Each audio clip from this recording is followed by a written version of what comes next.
Hello friends, मेरा नाम है वैभव और आप लोग देख रहे हैं करियर मित्रा के यूट्यूब चैनल को। दोस्तों, दृष्टि का ये उत्तर प्रदेश पीसीएस का टेस्ट सीरीज है 2023 के लिए प्रीलिम्स का। सो यहाँ पर हम इसको कंडक्ट करवा रहे हैं। लेटेस्ट टेस्ट जो इस समय टेस्ट नंबर 8 है वो चल रहा है। सो अगर आप इसको कवर अप करना चाहते हो तो चैनल से जुड़ जाइए और हर एक वीडियो को यहाँ पर कंप्लीट देखिए। विद एक्सप्लेनेशन चलेंगे, सिर्फ क्वेश्चन और उसका विकल्प नहीं बताएंगे और उसका आंसर नहीं बताएंगे। यहाँ पर पूरा एक्सप्लेनेशन के साथ में क्या कुछ आपको याद रखना है, क्या कुछ आप छोड़ सकते हैं, सारी चीज़ें यहाँ पर कवर अप करेंगे। तो आपको सिर्फ इतना करना है, सबसे पहले आप चैनल को सब्सक्राइब करें, नोटिफिकेशन बेल के आइकन को प्रेस करें, टेलीग्राम ग्रुप को ज़रूर ज्वाइन करें, डिस्क्रिप्शन बॉक्स में लिंक दिया हुआ है। पीडीएफ चाहिए तब भी आप टेलीग्राम पर मेरे से बात कर सकते हैं, आप पीडीएफ भी ले सकते हैं। अदरवाइज यहाँ पर सबसे पहला काम आपको यही करना है कि वीडियोस को कंप्लीट देखिए, क्योंकि अगर पीडीएफ भी लेंगे तो उसमें बहुत अननेसेसरी चीज़ें दे रखी हैं जो इररिलेवेंट है आपके एग्जाम से। अब 30-35 दिनों के अंदर आप सब कुछ तो नहीं पढ़ सकते, दैट इज़ नॉट पॉसिबल। तो आपको करना वो है कि जो इंपॉर्टेंट है वो सब एटलीस्ट आपका 2 से 3 बार पढ़ा हुआ होना चाहिए। सो इस तरीके से यहाँ पर हमारी अप्रोच रहेगी इसको कवर अप करवाने की। सो आइए आगे बढ़ते हैं, आज के इस सेशन को स्टार्ट करते हैं अब। दोस्तों, स्टार्ट करते हैं आज के अपने सेशन को। पहला क्वेश्चन यहाँ पर है कि निम्नलिखित में से किसने फ्रेंच ओपन टूर्नामेंट 2022 में पुरुष एकल का खिताब जीता है? तो सही आंसर क्या आएगा यहाँ पर? राफेल नडाल, यानी कि ऑप्शन सी यहाँ पर हमारा सही आंसर होगा। अब यहाँ पर क्या कुछ थ्योरी पार्ट में है उसको एक बार देख लेते हैं। यहाँ पर जो आपको दो चीज़ें याद रखनी है, एक तो ये कि अगर पुरुष वर्ग की बात करें तो राफेल नडाल इन्होंने फ्रेंच ओपन टूर्नामेंट 2022 जीता। वहीं इगा स्वियातेक इनकी बात करें तो महिला एकल खिताब जो है वो इन्होंने जीता। आगे हम बात करें, ये जो है ये आपका 4 वार्षिक ग्रैंड स्लैम टूर्नामेंट जो होते हैं उसमें से दूसरा टूर्नामेंट है। दूसरे अगर 3 टूर्नामेंटों की बात करें तो उसमें ऑस्ट्रेलियन ओपन, यूएस ओपन और विंबलडन ये शामिल हैं। देखिए, एग्जामिनेशन में आपसे जो एग्जैक्टली क्वेश्चन आता है, अगर इसकी हम बात करें कि टेनिस टूर्नामेंट की, तो उसमें आपको यही सारे टूर्नामेंट दिखेंगे। यहीं से आपसे पूछा जाएगा कि पुरुष एकल वर्ग में या फिर महिला एकल वर्ग में किसने जीता है। ठीक है, तो यहाँ पर आपको सिर्फ यही आप याद रखिए, 4 इतना भर काफ़ी है। चलिए अब आगे मूव ऑन करते हैं नेक्स्ट क्वेश्चन। हेलो फ्रेंड्स, मेरा नाम है वैभव और आप लोग देख रहे हैं करियर मित्रा के यूट्यूब चैनल को। दोस्तों, दृष्टि का ये उत्तर प्रदेश पीसीएस का टेस्ट सीरीज है 2023 के लिए प्रीलिम्स का। सो यहाँ पर हम इसको कंडक्ट करवा रहे हैं। लेटेस्ट टेस्ट जो इस समय टेस्ट नंबर 8 है वो चल रहा है। सो अगर आप इसको कवर अप करना चाहते हो तो चैनल से जुड़ जाइए और हर एक वीडियो को यहाँ पर कंप्लीट देखिए। विद एक्सप्लेनेशन चलेंगे, सिर्फ क्वेश्चन और उसका विकल्प नहीं बताएंगे और उसका आंसर नहीं बताएंगे। यहाँ पर पूरा एक्सप्लेनेशन के साथ में क्या कुछ आपको याद रखना है, क्या कुछ आप छोड़ सकते हैं, सारी चीज़ें यहाँ पर कवर अप करेंगे। तो आपको सिर्फ इतना करना है, सबसे पहले आप चैनल को सब्सक्राइब करें, नोटिफिकेशन बेल के आइकन को प्रेस करें, टेलीग्राम ग्रुप को ज़रूर ज्वाइन करें, डिस्क्रिप्शन बॉक्स में लिंक दिया हुआ है। पीडीएफ चाहिए तब भी आप टेलीग्राम पर मेरे से बात कर सकते हैं, आप पीडीएफ भी ले सकते हैं। अदरवाइज यहाँ पर सबसे पहला काम आपको यही करना है कि वीडियोस को कंप्लीट देखिए, क्योंकि अगर पीडीएफ भी लेंगे तो उसमें बहुत अननेसेसरी चीज़ें दे रखी हैं जो इररिलेवेंट है आपके एग्जाम से। अब 30-35 दिनों के अंदर आप सब कुछ तो नहीं पढ़ सकते, दैट इज़ नॉट पॉसिबल। तो आपको करना वो है कि जो इंपॉर्टेंट है वो सब एटलीस्ट आपका 2 से 3 बार पढ़ा हुआ होना चाहिए। सो इस तरीके से यहाँ पर हमारी अप्रोच रहेगी इसको कवर अप करवाने की। सो आइए आगे बढ़ते हैं, आज के इस सेशन को स्टार्ट करते हैं अब। बेसिस पर करंट अफेयर्स प्रोवाइड किए जा रहे हैं। ये current affairs free of cost है, बिल्कुल भी आपको कोई पेमेंट करने की यहाँ पर ज़रूरत नहीं है। सिंपली आप डिस्क्रिप्शन सेक्शन में जाइए और यहाँ पर इस चैनल को तुरंत सब्सक्राइब करिए टेलीग्राम पे, और जितने क्वेश्चंस यहाँ पर आपको डेली बेसिस पे मिले हर एक क्वेश्चन को लगाइए, देखिए आपको आता है कि नहीं आता है। ठीक है, और उन क्वेश्चंस को एकदम से आप मगअप कर लीजिए बढ़िया से, ताकि एग्जामिनेशन में जब क्वेश्चंस आए तो आप एटलीस्ट ऐसा ना हो कि आप भूल जाएं वो। ठीक है, आपको याद होना है, बेहद ज़रूरी है। तो यहाँ पर जितने भी क्वेश्चंस कराए जाए उन हर एक क्वेश्चन को जो है आप अच्छे से पढ़िए, उस क्वेश्चन को याद कर लीजिए। इसके लिए आपको सिंपली टेलीग्राम चैनल के हमारे ज्वाइन करना है उसको, और डिस्क्रिप्शन सेक्शन में लिंक दिया हुआ है उसका। इसके बाद नेक्स्ट क्वेश्चन की बात करें, यहाँ पर पूछा गया है थाने क्रीक से रिलेटेड ये जो 4 स्टेटमेंट हैं इसमें से कौन से स्टेटमेंट सही हैं। पहला है यह अरब सागर के तटरेखा में एक इनलेट है, ये वाली बात सही है। दूसरा है थाने क्रीक फ्लेमिंगो अभयारण्य को रामसर स्थल के रूप में नामित किया गया है, दिस इज़ ऑल्सो करेक्ट। तो ये दोनों स्टेटमेंट तो सही है।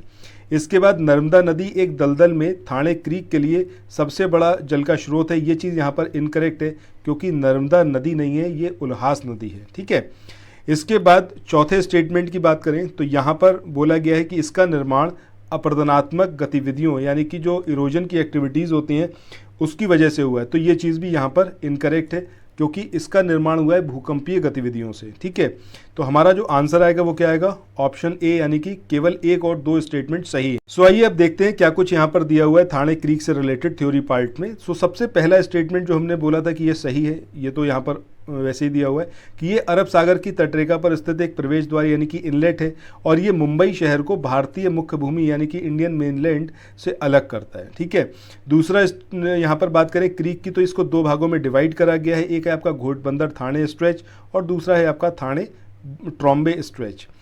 इसके नीचे पड़े भूकंपीय दोषों के कारण इसका निर्माण हुआ है, ना कि अपरदनात्मक गतिविधियों के कारण। ठीक है, इसलिए स्टेटमेंट 4 जो था वो यहाँ पर इनकरेक्ट था।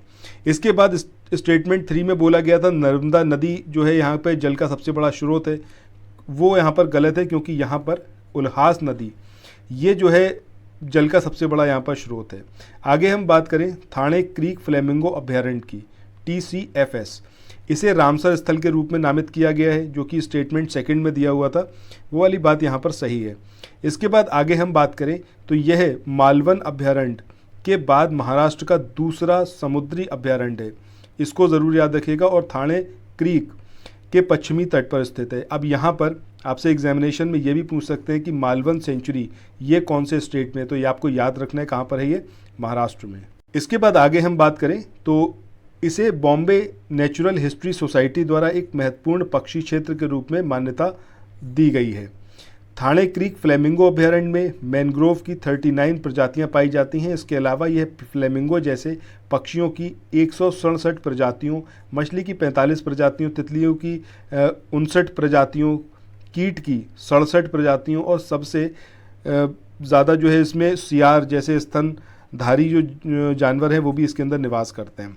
देखिए यहाँ से कुछ भी यहाँ पर नहीं पूछा जाएगा, इसको तो आप स्किप कर दीजिए, कोई यहाँ पर इशू नहीं है। इसको भी यहाँ पर स्किप कर सकते हैं, इसकी भी कोई ज़रूरत नहीं है। ठीक है, बाकी मालवन सेंचुरी इसके बारे में आपको याद रखना है कि महाराष्ट्र का दूसरा सबसे बड़ा अभयारण्य है ये वाला। ठीक है, मालवन सेंचुरी के बाद ये आपको याद रखना है कि थाने क्रीक फ्लेमिंगो अभयारण्य और मालवन अभयारण्य ये दोनों कहाँ पर है, महाराष्ट्र में। सबसे बड़ा समुद्री अभयारण्य कौन सा है, वो है आपका मालवन सेंचुरी, उसके बाद आता है आपका थाने क्रीक फ्लेमिंगो अभयारण्य। अब मूव ऑन करते हैं नेक्स्ट क्वेश्चन पे। इस क्वेश्चन में आपसे पूछा गया है विश्व महिला मुक्केबाजी चैंपियनशिप 2022 में विश्व खिताब जीतने वाली 5वीं भारतीय महिला ये कौन बनी है। अब इनका नाम आपको बताना है, निखत जरीन है, पूजा रानी है, मैरी कॉम है, लवलीना बारगोहेन है। तो सही आंसर क्या आएगा, ऑप्शन ए यानी कि निखत जरीन। ये 5वीं भारतीय महिला बनी है जिन्होंने विश्व महिला मुक्केबाजी चैंपियनशिप 2022 में खिताब जीता है। अब यहाँ पर थ्योरी पार्ट में देखते हैं क्या कुछ इंपॉर्टेंट है जो आपको याद रखना है। पहली चीज़ आपको ये याद रखनी है कि ये जो पूरी चैंपियनशिप हुई थी ये कहाँ पर हुई थी, तो ये हुई थी आपकी इस्तांबुल में, इस चीज़ को याद रखना है। दूसरा, निखत जरीन कौन से वर्ग में इन्होंने पदक जीता, तो वो है आपका 52 किलो वर्ग। ठीक है, ये 2 पॉइंट है जो आपको यहाँ पर याद रखने हैं, बेहद ज़रूरी है। 5वीं महिला बनी है, ये तो आपने क्वेश्चन से ही याद कर लिया, उसमें कोई इशू नहीं है। इसके बाद आगे देखते हैं। अब यहाँ पर बात करें निखत जरीन से पहले किस किसने खिताब जीता है, तो सबसे इम्पॉर्टेंट नाम है MS मैरी कॉम का, जिन्होंने 6 बार इस चैंपियनशिप को जीता है। 2002 में जीता, 5 में, 6 में, 8 में, 2010 में और 2018 में। इसके अलावा सरिता देवी 2006 में इन्होंने जीता। इसके अलावा RL जेनी 2006 और KC लेखा 2006। ठीक है, तो ये वो इम्पॉर्टेंट वुमेन्स हैं, मुक्केबाज हैं जिन्होंने इस खिताब को जीता है। अच्छा, यहाँ पर अगर इस चैंपियनशिप की बात करें तो इसका ये 12वां संस्करण था और भारत की पदक तालिका में कुल 39 यहाँ पर पदक मिले इन्हें, जिसमें 10 स्वर्ण थे, 8 रजत थे और 21 कांस्य पदक शामिल थे। ठीक है, तो ये खाली आपको इसके बारे में याद रखना है। इसके बाद अगले क्वेश्चन की बात करते हैं। इस क्वेश्चन में आपसे पूछा गया है कि विश्व का एकमात्र तैरता हुआ राष्ट्रीय उद्यान निम्नलिखित में से किस झील में स्थित है। अब ये वूलर लेक है, पुलिकट है, वेम्बनाड है या फिर लोकटक। तो आई होप कि आप सबको बहुत अच्छे से पता होगा कि आंसर क्या होगा इसका, ऑप्शन। सो अब बात करते हैं क्या कुछ यहाँ पर इंपॉर्टेंट है थ्योरी पार्ट में, उसको देख लेते हैं। देखिए, सबसे बड़ी चीज़ क्या है लोकटक झील के बारे में कि ये दुनिया का एकमात्र तैरता हुआ राष्ट्रीय उद्यान है। उसका नाम क्या है, कैबुल लामजो। ये उस राष्ट्रीय उद्यान का नाम है जो इस झील पर तैर रहा है। ठीक है, और यहाँ पर मणिपुर का जो डांसिंग डियर सांगाई है उसके लिए एकमात्र प्राकृतिक आवास है, यानी कि नेचुरल हैबिटेट सिर्फ यही बचा है उसके लिए। ठीक है, अब ये जो सांगाई है यही आपका मणिपुर का राज्य पशु भी है। ये सारे पॉइंट ज़रूर याद रखिएगा, बहुत इंपॉर्टेंट है। इसके अलावा लोकटक लेक की बात करें तो ये पूर्वोत्तर की सबसे बड़ी मीठे पानी की झील है, इसको ज़रूर याद रखना है।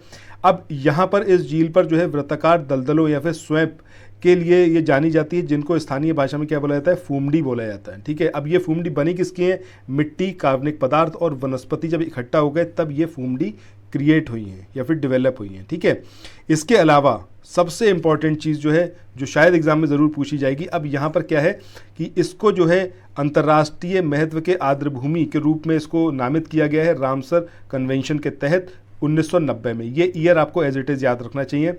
इसके बाद 1993 में बात करें तो मॉन्ट्रियक्स रिकॉर्ड के अंदर भी इसको सूचीबद्ध किया गया है। चलते हैं नेक्स्ट क्वेश्चन पे। अब यहाँ पर इस क्वेश्चन में आपसे पूछा गया है कि पहला लवेंडर महोत्सव ये कहाँ पर मनाया गया था, दिल्ली में, असम में, जम्मू कश्मीर में या फिर उत्तराखंड। तो सही आंसर क्या आएगा आपका, ऑप्शन सी, यानी कि जम्मू और कश्मीर में मनाया गया था पहला लवेंडर महोत्सव।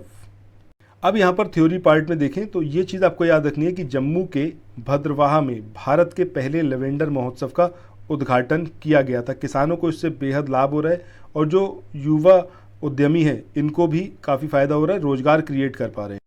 इसके बाद आगे इसमें हम बात करें तो देखिए लवेंडर या फिर जो बैगनी क्रांति है ये 2016 में केंद्रीय विज्ञान और प्रौद्योगिकी मंत्रालय द्वारा वैज्ञानिक एवं औद्योगिक अनुसंधान परिषद CSIR अरोमा मिशन के माध्यम से शुरू की गई थी। तो इसमें आपका ईयर भी पूछा जा सकता है, कौन से ईयर से लवेंडर क्रांति को स्टार्ट किया गया था और किस मिशन के तहत किया गया था। तो 2016 याद रखना है और अरोमा मिशन याद रखना है। जम्मू कश्मीर के लगभग सभी 20 जिलों में लवेंडर की खेती की जाती है। पहली बार में लवेंडर की खेती के लिए मुफ्त में लवेंडर के पौधे दिए गए थे, जबकि जिन किसानों ने पहले लवेंडर की खेती की थी उन्हें जो है अब 5-6 रुपए में पौधा दिया जाता है। अब ये एकदम इररिलेवेंट बात है, इसका कोई मतलब नहीं है, ना भी याद रखें तो बेहतर। आगे हम बात करें कि लक्ष्य क्या है, तो लक्ष्य है आयातित सुगंधित तेलों के बजाय घरेलू किस्म को बढ़ावा देकर घरेलू सुगंधित फसल आधारित कृषि अर्थव्यवस्था का समर्थन करना। मुख्य उत्पाद लवेंडर तेल है जो कि कम से कम 10,000 रुपये प्रति लीटर बिकता है। लवेंडर का जल जो लवेंडर के तेल से अलग होता है उसका उपयोग अगरबत्ती बनाने के लिए किया जाता है। आगे हम बात करें तो हाइड्रोसोल जो कि फूलों से आसवन के बाद बनता है, साबुन और रूम फ्रेशनर बनाने के लिए उपयोग किया जाता है। तो ये सब कुछ है लवेंडर के बारे में। अगले क्वेश्चन की बात करें, यहाँ पर आपसे पूछा गया है कि निम्नलिखित में से किसके द्वारा इंडिया एट 100 के लिए प्रतिस्पर्धात्मक रोड मैप जारी किया गया। अब ये सांख्यिकी और कार्यक्रम कार्यान्वयन मंत्रालय, प्रधानमंत्री की आर्थिक सलाहकार परिषद, नीति आयोग या फिर भारतीय प्रतिस्पर्धा आयोग। तो सही आंसर क्या आएगा, ऑप्शन बी, यानी कि प्रधानमंत्री की आर्थिक सलाहकार परिषद। ठीक है, इसके द्वारा ये रोड मैप जारी किया गया। अब यहाँ पर देख लेते हैं इस रोड मैप को तैयार करने में किस किस का सहयोग रहा है। तो सबसे पहली चीज़ आपको याद रखनी है कि इंस्टीट्यूट फॉर कॉम्पिटिटिवनेस, ठीक है, ये डॉक्टर अमित कपूर के नेतृत्व वाला है। इसके अलावा हार्वर्ड बिजनेस स्कूल के प्रोफेसर माइकल ई पोर्टर और डॉक्टर क्रिश्चियन केटेल्स, इनके एक समन्वित प्रयास का ये परिणाम है, ये जो रोड मैप है। अब इंडिया एट 100 की बात करें तो इसके लिए प्रतिस्पर्धात्मक road map professor Michael E porter द्वारा विकसित फ्रेमवर्क पर आधारित है। प्रतिस्पर्धात्मक दृष्टिकोण उत्पादकता के विचार को निरंतर समृद्धि के चालक के रूप में प्रस्तुत करता है। यह रोड मैप जो है 4S सिद्धांतों के आधार पर क्षेत्र विशिष्ट और क्षेत्र विशिष्ट नीतियों के माध्यम से वर्ष 2047 तक हिंदुस्तान की उच्च आय वाला देश बनाने का मार्ग जो है वो उसको प्रशस्त करेगा। यही सब कुछ है इसके अंदर इंपॉर्टेंट। फिर भी आपको कुछ और लगे तो आप स्क्रीन को पॉज करिए, इसको एक बार यहाँ पर रीड कर सकते हैं। अब इसके बाद चलते हैं नेक्स्ट क्वेश्चन पे। अगले क्वेश्चन की बात करें, यहाँ पर आपसे पूछा गया है कि निम्नलिखित में से किस तारीख को भारत सरकार ने एकल उपयोग वाले प्लास्टिक उत्पादों पर प्रतिबंध लगा दिया है। अब ये कौन सी तारीख है जब इसको प्रतिबंधित किया गया है, तो वो है आपका 1 जुलाई 2022। 1 जुलाई 2022 से सिंगल यूज़ प्लास्टिक प्रोडक्ट्स पर प्रतिबंध लगाया गया है। इसके थ्योरी पार्ट में देखें तो एक चीज़ तो आपको यही याद रखनी है कि 1 जुलाई 2022 से सिंगल यूज़ प्लास्टिक पर प्रतिबंध लगाया गया। अब चाहे इसका निर्माण हो, चाहे आयात, चाहे स्टॉकिंग या फिर चाहे इसका वितरण हो गया, बिक्री हो गई या उपयोग, इन सब पर प्रतिबंध लगाया गया है। ठीक है, आगे बात करें, वर्ष 2019 में आयोजित 4थी संयुक्त राष्ट्र पर्यावरण सभा में भारत ने एकल उपयोग वाले प्लास्टिक उत्पादों से होने वाले प्रदूषण की समस्या के निराकरण के लिए एक प्रस्ताव पेश किया था। अब आगे ये जो पूरी लिस्ट दे रखी है कि क्या क्या चीज़ें इसके साथ बैन करी गई, आई डोंट थिंक कि कुछ भी यहाँ पर ज़रूरी है याद रखना। बस आप इतना ज़रूर याद रखिए कि 100 से कम माइक्रोन वाले प्लास्टिक अथवा पीवीसी बैग, ये सब कुछ इसके अंदर शामिल है। ठीक है, इसके बाद अगले क्वेश्चन की बात करते हैं। यहाँ पर आपसे पूछा गया है राष्ट्रीय हथकरघा दिवस ये कौन से दिन मनाया जाता है? 7 अगस्त को, 8 मई को, 9 जनवरी को या फिर 5 अप्रैल को? तो सही आंसर क्या आएगा यहाँ पर? ऑप्शन ए यानी कि 7 अगस्त को मनाया जाता है राष्ट्रीय हथकरघा दिवस। आइए अब इसका थ्योरी पार्ट देख लेते हैं। देखिए यहाँ पर केंद्र सरकार ने जुलाई 2015 में 7 अगस्त को राष्ट्रीय हथकरघा दिवस जो है वो घोषित किया था कि 7 अगस्त को जो है राष्ट्रीय हथकरघा दिवस को मनाया जाएगा। इसका उद्देश्य क्या है? देश के सामाजिक आर्थिक विकास के लिए हथकरघा उद्योग के महत्व के बारे में जागरूकता पैदा करना इसका उद्देश्य है। अब क्यों इसी दिन जो है इसको मनाना शुरू किया गया? क्योंकि इस तिथि को स्वदेशी आंदोलन की याद में चुना गया है, जो ब्रिटिश सरकार द्वारा बंगाल के विभाजन के विरोध में कलकत्ता टाउन हॉल में 1905 में इसी दिन शुरू किया गया था। आंदोलन का उद्देश्य घरेलू उत्पादों और उत्पादन प्रक्रियाओं को पुनर्जीवित करना था। हथकरघा क्षेत्र देश की गौरवशाली सांस्कृतिक विरासत का प्रतीक है और देश में आजीविका का एक महत्वपूर्ण स्रोत है। यह क्षेत्र महिला सशक्तिकरण के लिए महत्वपूर्ण है क्योंकि 70% से अधिक हथकरघा बुनकर और संबद्ध श्रमिक महिलाएं हैं। नेक्स्ट क्वेश्चन की बात करें, यहाँ पर आपसे पूछा गया है कि उद्यमी भारत कार्यक्रम के संदर्भ में निम्नलिखित में से कौन सा या फिर से कथन सही है? पहला है कि यह कार्यक्रम 30 जून 2022 को आयोजित किया गया था, ये वाली बात यहाँ पर सही है। दूसरा स्टेटमेंट है इस कार्यक्रम के दौरान एमएसएमई के प्रदर्शन को बढ़ाना और तीव्र करना यानी कि रैंप योजना शुरू की गई, this is also correct. So यहाँ पर आंसर हमारा क्या आएगा? Both the statements are correct यानी कि ऑप्शन बी सही आंसर होगा। सो आइए इसका थ्योरी एक बार देख लेते हैं।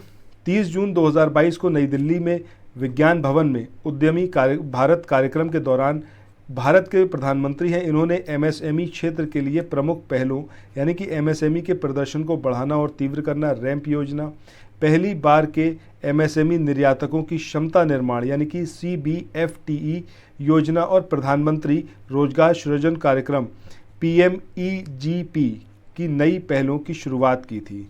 ठीक है, तो इस तरीके से पहला और दूसरा दोनों ही स्टेटमेंट यहाँ पर कैसे हमारे करेक्ट हैं।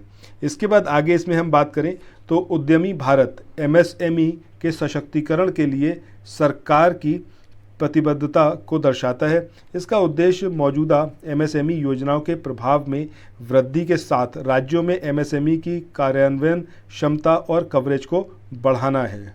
इसके बाद आज के इस सेशन के आखिरी क्वेश्चन की बात करते हैं। यहाँ पर आपसे पूछा गया है कि निम्नलिखित में से किसके सहयोग से open network for digital commerce ONDC द्वारा ग्रैंड हैकाथन आयोजन इसका किया गया।